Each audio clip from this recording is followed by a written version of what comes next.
Hello, and welcome to Book and Loop, where happiness is handmade and the best boyfriends are always found in books. So, it has been nearly a year since I have done my review of Lore Olympus Volume 1. Since then, 2 more volumes have come out. I bought them the week they came out. Did I read them the week they came out? No, I did not. But I have finally read Lore Olympus Volume 2. And so, naturally, I am here to give you guys my full thoughts and review on Lore Olympus Volume 2. So, here it is in front of me. I have read it, I have reflected on it, and I am ready to talk about it. So, without further ado, let's jump into it.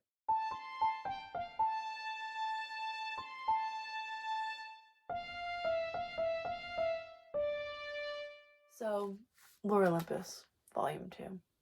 We get a deeper look at the budding of the relationship between Hades and Persephone. Let me say, I enjoyed it a lot. I love the modern twists that Rachel Smythe has put onto this series. I'm currently little maybe like unrelated. I'm currently watching Business Proposal on Netflix, and when Persephone was told that she was going to need to work for Hades' company, all I could think about was Business Proposal. Don't know why. Well, obviously I know why, but like it just gave me like those vibes. I was like, oh, look at this. This is like so funny. I really thought that that was like a really interesting take on it. It takes away the whole like creepy, underhanded, like sneaky Hades that we originally get with the original story of Hades and Persephone, where Hades goes to Zeus and it was like, can I please have your daughter? And Zeus was like, yeah, take her. And then like Hades steals her away.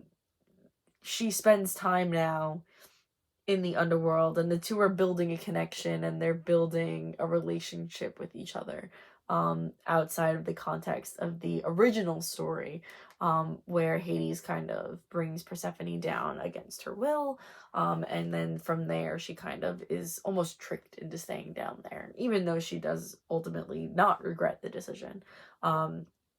I like that we're kind of building up the suspense and the romance a little bit. I think that it makes it really interesting, and it makes it where the fact that these two characters are falling in love is more believable. I also enjoyed the fact that they addressed the age gap between Hades and Persephone. Hades kind of like addresses the fact that it's a little weird and a little creepy. And he kind of is holding back because of that. And there is like a lot of examples of Persephone being super childlike and kind of innocent.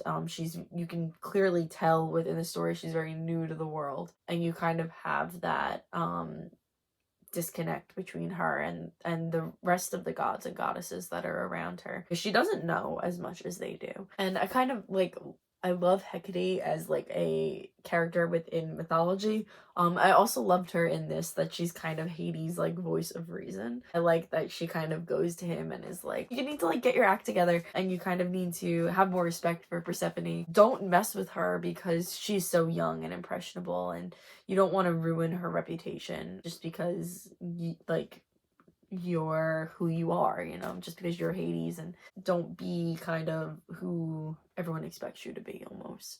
I think Hecate is like maybe one of my favorite characters in this so far. I like that she is so like driven, and she's fiery and feisty, and she kind of gets like these very like comical looking expressions, and she's just a very like interesting character so far, and I really am I enjoyed all the scenes that she was in with Hades. I thought she was like really great. I also really loved Hera in this one as well. I feel like she's such like an interesting character, and I think I talked about this in my previous video, that she's like the goddess of basically marriage, and she is always so faithful to Zeus. But she's also like this very wrathful goddess. Like, she gets angry and she acts out and she does all this different stuff. So I like seeing her fight back against Zeus in this series as well. I think it is a very interesting situation, and I think that her character has a lot of depth, and she's very enjoyable in this series. She's also very protective over Persephone, which I think is really great, because I mean, when you think about regular mythology, Persephone is the daughter of Zeus and Demeter, and so normally this would be like Hera would be like super angry and like super frustrated. I think that it's cool to see her be protective and supportive of Persephone within the story. And I feel like you also get a lot more development with Hades and Mint as well. I think that they're kind of back and forth, and Hades kind of like is very cold towards her and doesn't view her as anything more than kind of like a buddy, if you will.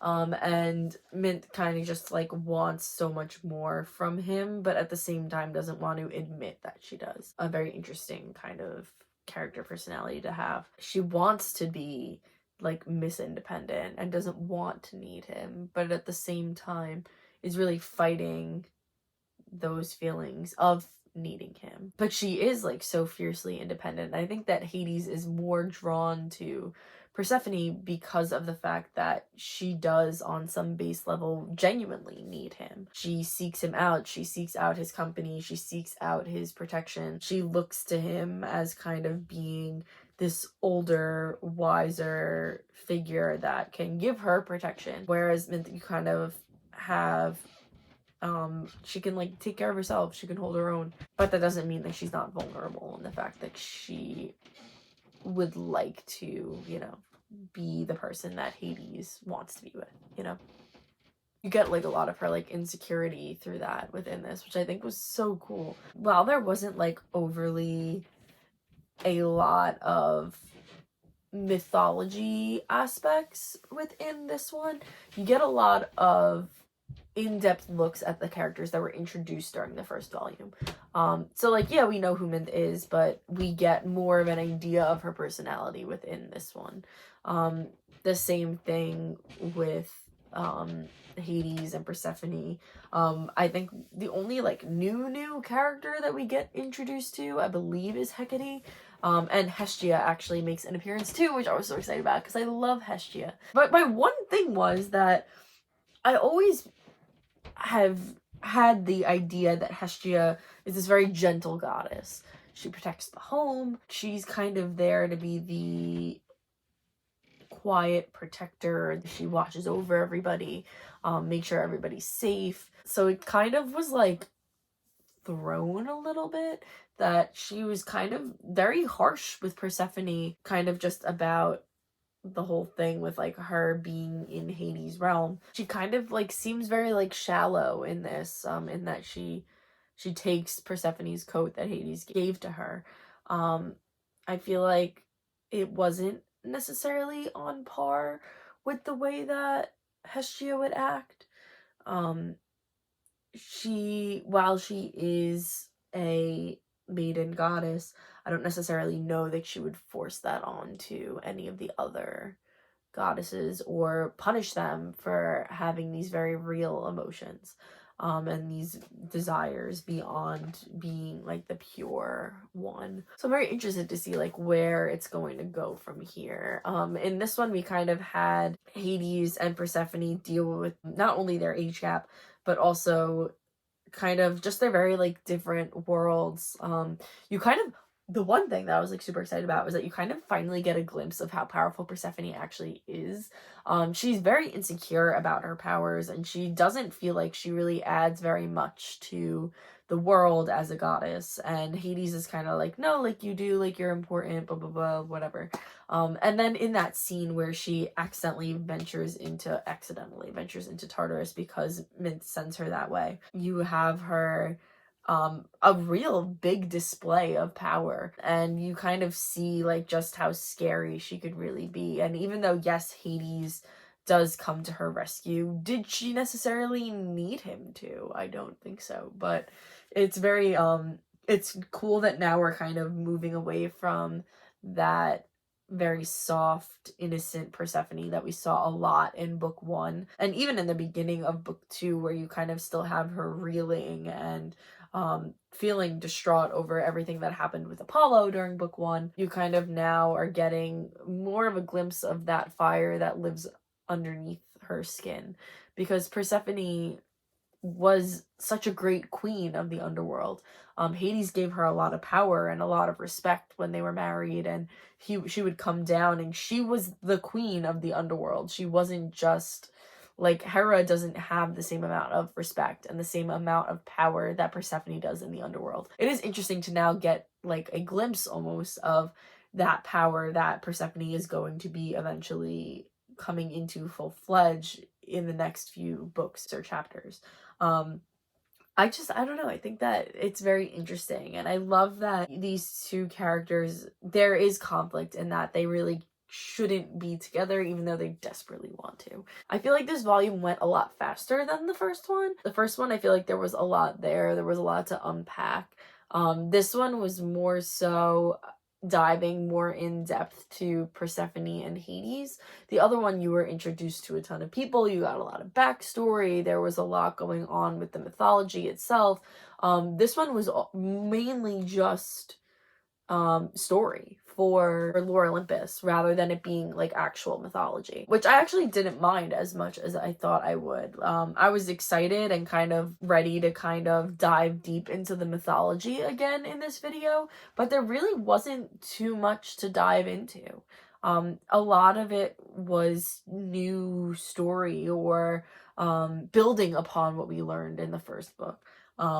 So I'm very interested to see like where we're going to go from here. I have volume 3, it's on my shelf. I'm going to try not to wait a whole year before I record the review for that one. I'll try to do it relatively quickly. But I'm very excited to see like what's going to happen, where we're going to go from here. I think it's going to be really fun and really exciting. So that is, I think, going to be all from me about this one. So that is my review and thoughts for Lore Olympus Volume 2. This was more so my thoughts and reactions, I would say. This wasn't like a full like breakdown review like I did for the first one.